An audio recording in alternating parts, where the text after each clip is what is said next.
殺人ショット。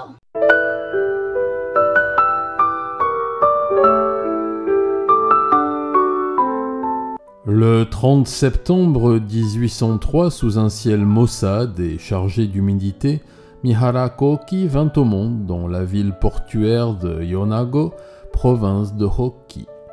Fils d'un respectable marchand d'encens et d'objets religieux, il aurait pu, en d'autres circonstances, mener une existence pieuse et parfumer d'effluves célestes. Mais les dieux facétieux et impitoyables en décidèrent autrement.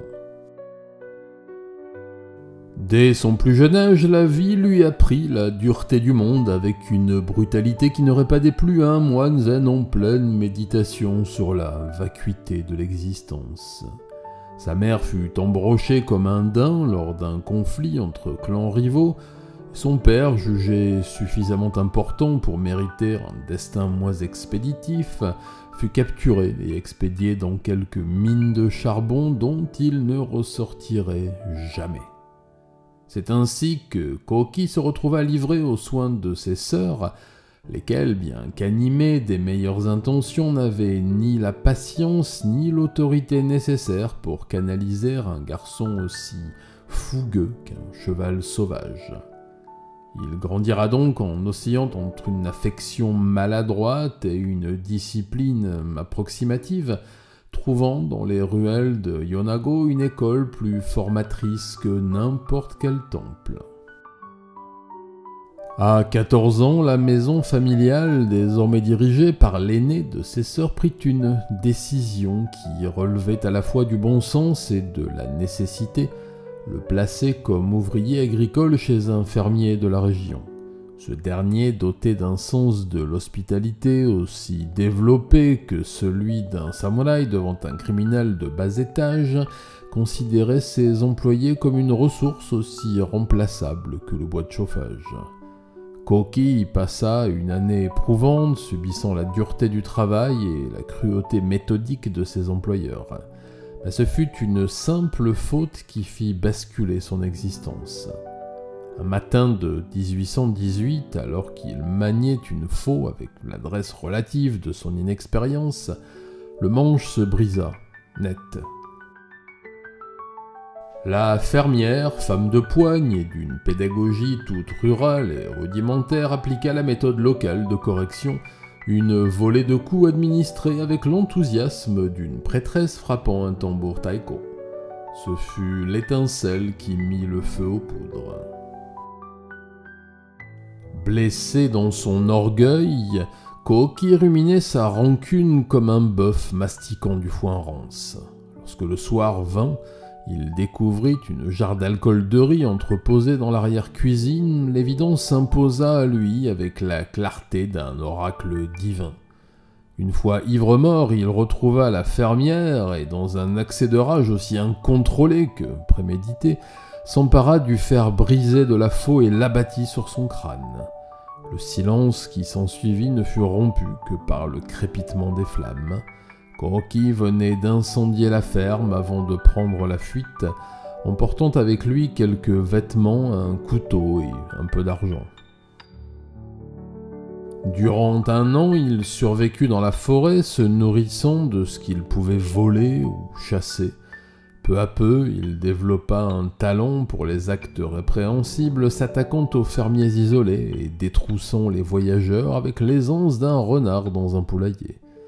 Son âme, déjà noircie, allait basculer dans l'abîme en juin 1819.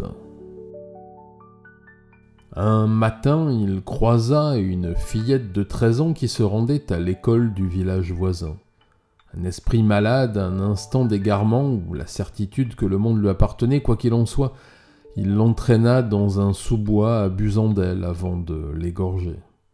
Le corps fut caché dans un fossé où il attendrait que le destin s'en mêle. Quelques jours plus tard, le 2 juillet, il attaqua une fermière de 27 ans qui cueillait des osiers. Cette fois encore, il assouvit sa brutalité avant de l'écraser sous une pierre. Mais le destin, comme un fonctionnaire zélé, avait pris note de ses exactions. L'absence prolongée des victimes inquiéta la communauté. On chercha la fermière, on chercha l'écolière, puis on trouva l'une puis l'autre, et le nom de Mihara Koki surgit comme une malédiction qu'on n'aurait pas osé prononcer plus tôt. Le 15 juillet, la police shogunale le captura non loin d'un village épuisé et sans issue.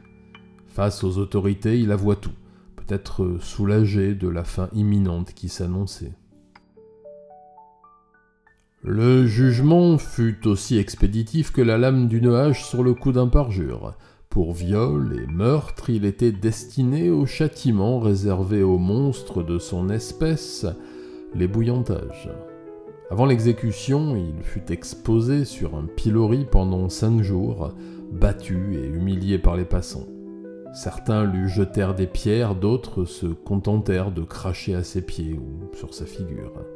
Quelques âmes charitables, cependant, trouvèrent le spectacle excessif, se contentant d'un simple regard de mépris. Puis vint le jour fatidique. Le bourreau, après avoir fait chauffer une immense marmite remplie d'eau, invita le père de la fillette assassinée à allumer le feu sous le chaudron. Il le fit sans un mot, avec la solennité d'un moine exécutant un rite sacré. Lorsque Mihara Koki fut plongé dans l'eau bouillante, il hurla, lutta, puis s'éteignit lentement, emportant avec lui son amertume et sa rage. Le jour suivant, la bouillie qui restait de son corps et ses os broyés furent jetés dans la montagne, où ils se mêlèrent à la terre qu'il avait souillée. Quant à Yonago, elle se remit de cette histoire comme une blessure refermée. Les dieux, disait-on, avaient retrouvé leur place. Mais quelque part dans l'ombre des montagnes, le vent murmurait encore le nom de Mihara Koki, comme un avertissement que l'histoire n'oublie jamais.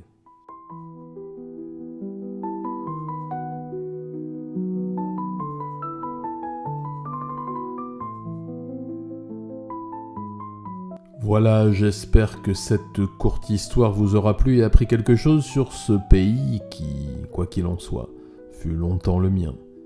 Si mes contenus vous plaisent, n'oubliez pas de vous abonner, d'activer la petite cloche pour être mis au courant des sorties, d'en parler autour de vous, de liker, de partager, de commenter.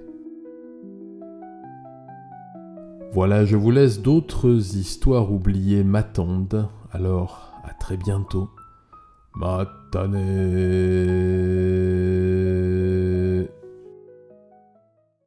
森のこと風の影森に生まれ風と走る獣のように自由な魂夜の闇に刃が光る月の下血のちぎり罪の道を一人歩く冷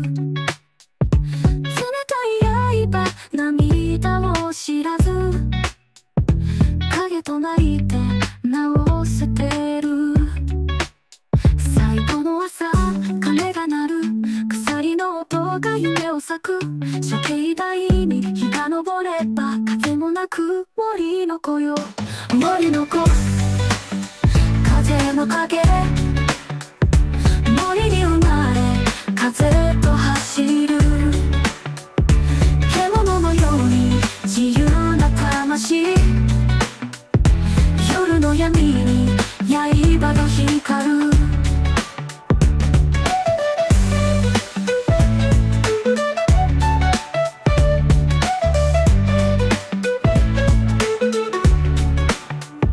月の下血のちぎり罪の道を一人歩く冷